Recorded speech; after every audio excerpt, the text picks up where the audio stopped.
Let's go over my top 5 tips for Atomfall, especially on the hardest difficulty. The first one is diversify your weapons. So as you play the game will just hand you different ammo types.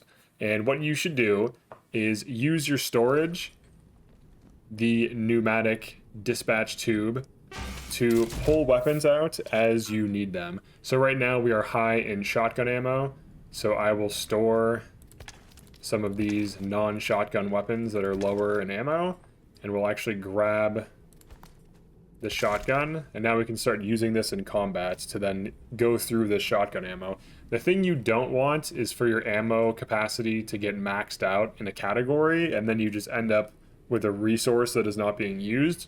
So you're better off learning all the weapons, figuring out what weapons in each category you like. So for example, the 22 versus the Lee Enfield. The 22 is low damage, Lee Enfield is like a workhorse. So like obviously probably want to invest in a Lee Enfield. Shotguns, there's like a double barrel.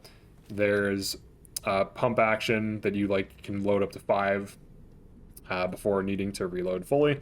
And there's also a single shot that has pretty high damage. So there's some interesting trade-offs. So you can kind of pick and choose which weapon you want to run.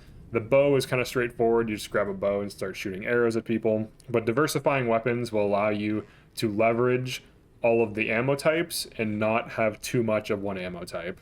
Another very important thing is storing extra of a thing. So for example, right now I have 2 stock stens that I can forge into a pristine, but I don't need to carry them with me, especially if I'm out of ammo for them.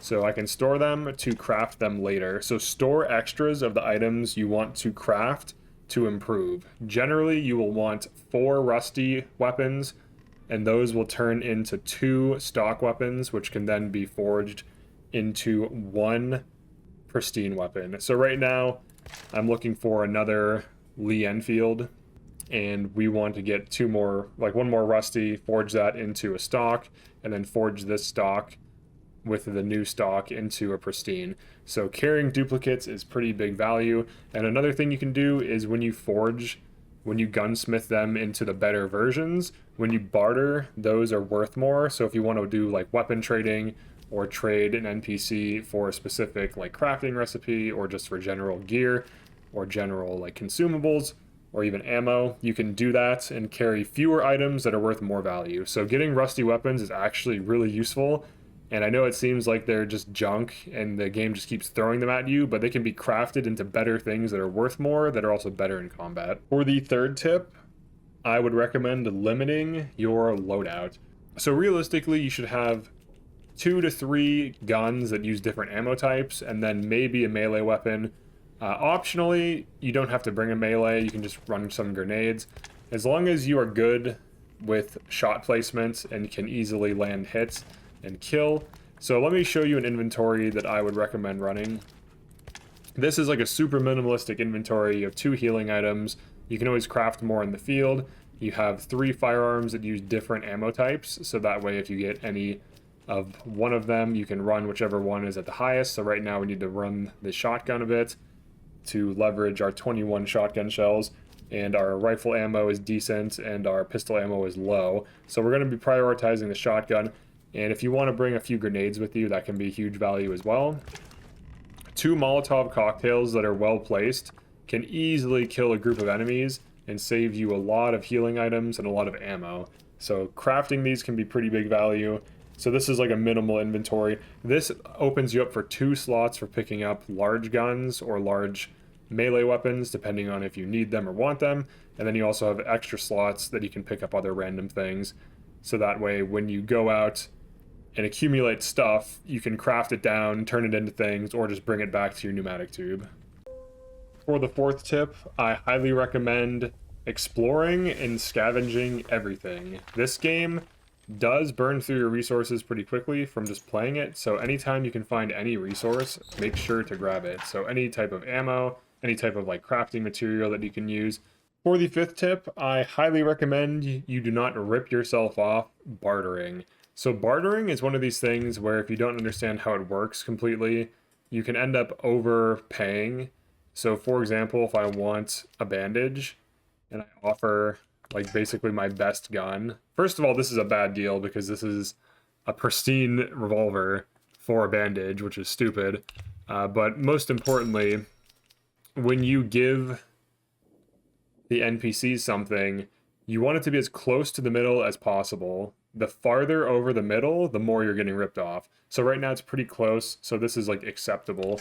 But we can start adding in some things to kind of like tip the scales.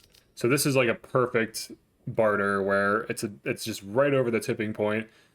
We are giving up a cocktail and an arrow, which is whatever, but we're getting a tomato and most importantly a bandage in return. Now bandages are pretty easy to craft, but maybe you want to get like a first aid kit or a specific recipe or something like this. You always want it to be as close to the center as possible. Otherwise, you'll be getting ripped off. And just like how I talked about earlier, how you can forge weapons to make them worth more, for bartering, you can also give certain NPCs certain items, and they will prefer those items. So I think in this case, she likes the Molotov cocktail a lot, even though it is worth less than an actual gun that's upgraded. But this gets us a bandage and a tomato, which, like I said, these can be pretty common to craft. So kind of debatable if this is really worth it, but it's really not that bad of a trade. So you want to make sure you do not get ripped off. And there are also passives, of course. Take care.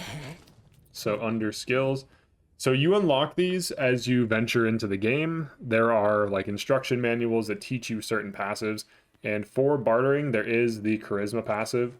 Your items are worth more when bartering. So this can be valuable for min-maxing trading NPCs.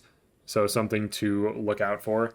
But obviously you should be investing in certain passives as you go. I'll do build guides and stuff and like show where everything's at in a future video.